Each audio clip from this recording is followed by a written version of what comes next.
আগের পার্টে দেখলে যে আমরা বিকালবেলা বসে কেক খাচ্ছি, আর এখন হয়েছে ইভিনিং। তো আমি আর কৌশিক রেডি হয়ে বেরিয়ে গেছি, বাবা তো দোকানে চলে গেছে। আর আমাদের এখানে না দুটো চার্চ আছে, একটা ছোট চার্চ একটা বড় চার্চ।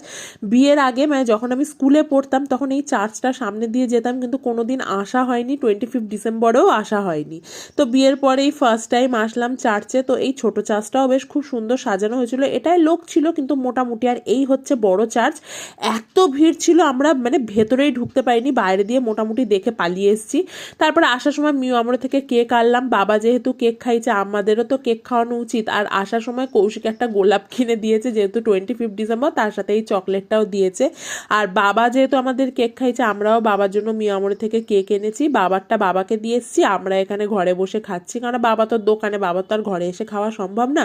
আর মিউ আমরের কেক নিয়ে তো নতুন কিছু বলার নেই, বেশ ভালোই লেগেছে খেতে। তো এইভাবেই 25 ডিসেম্বর গেল। তো চলো টাটা।